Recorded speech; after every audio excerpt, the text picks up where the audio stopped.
Welcome to the June 6th edition of Sideline View. I'm Mike Bielka. Jeremy Millsop.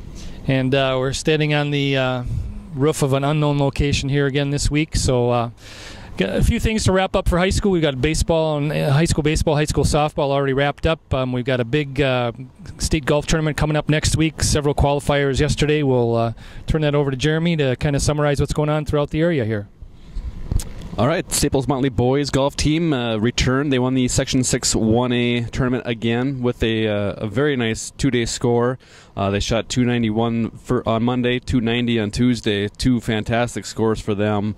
Michael Strain won the individual boys championship, but the whole team will go to the state tournament next June 12th and 13th at the Ridges at Sand Creek in Jordan. Also going is the Emily Israelson, who won the girls' individual title. She won the Section 6 1A individual title as well.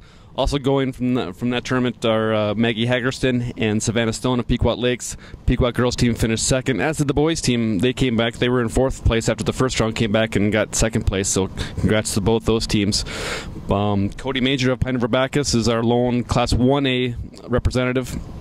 He finished I want to say third in the 8 1A individual tournament at Longbow and Walker. Also going, Michael Foley and Tommy Olson of Brainerd. They finished in the top 5 individually of their Section 8 3A tournament, so they'll go. First time for both of those two players, as well as Jenny Meesing, who also finished in the top 5 individually. She will go to her first state tournament, so good luck to all those players. All 3 tournaments for the first time this year, or for the first time, they're all going to be on the same day, June 12th and 13th, which is different. So we'll see how they do. I give Staples a good shot. I know DL is the defending state champion. They won Section 8 2A, so they'll be probably the top competition. They beat them handily. Detroit beat Staples handily at the Mid-State Conference, but talking to Glenn Hasberg, he feels his team can go low like they did the last 2 days, so we'll see how that goes.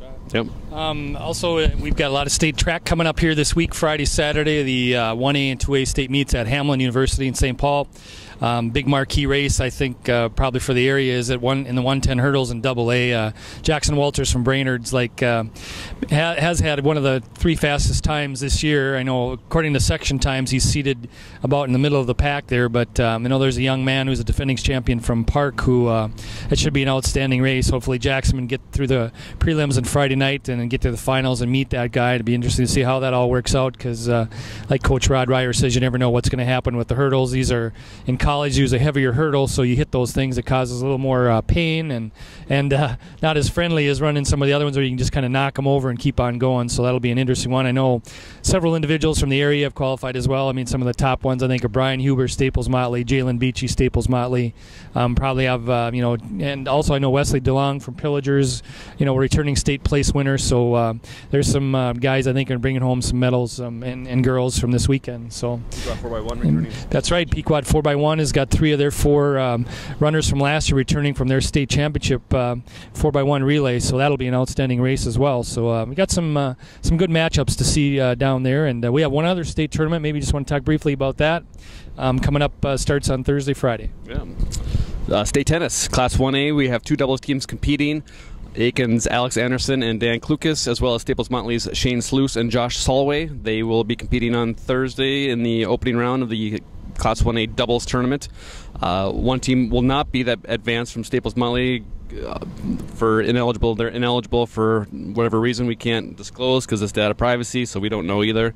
Other than that, both teams, this is their first time at state tournament. All 4 of them are seniors, so we'll see how that senior experience kind of helps them. They're Staples is playing a Foley team, which it's not the exact same team that they played in the regular season, but they're not too intimidated by a Foley team. But the Aiken team gets a private school, and private schools have dominated the state tennis tournament for forever, it seems like. So we'll see how they do. They do the Aiken duo. They do play a team that's a freshman and a sophomore, so maybe that gives them a little bit of confidence going into that one. We'll see. But if they win that one, then they got to play another private school. So those private schools, they kind of turn out some good tennis players. So we'll see how Aiken does. It's only the second team Aiken's ever sent to state, and I wish those guys the best of luck, as well as the Staples team that's actually competing. So Yeah, then the Lumberjacks have a big event this Saturday. Talk to me a little bit about that. Got former Viking great running back Chuck Foreman's going to make a guest appearance there. He'll be signing autographs and mingling with the people during the game and before and after as well. And also they're going to induct 4 people into the Hall of Fame that are former Lumberjacks there. So that starts at 4 o'clock Saturday at Franklin Arts, Harvey Shue Field behind Franklin Arts Center there. And then also we've got a big weekend, not only state track, Lumberjacks football here, but we've also got the Sour Grapes run at the Arboretum. And then we also have the inline skating marathon in Baxter. So it's going to be a very busy weekend, first of many in the Lakes area here this summer. And so it's always interesting to compile all that stuff, but somehow it always gets done. So we'll look forward to that. It'll all be in Monday's edition on in the print and online. So other than that, I'm not sure what else we have to.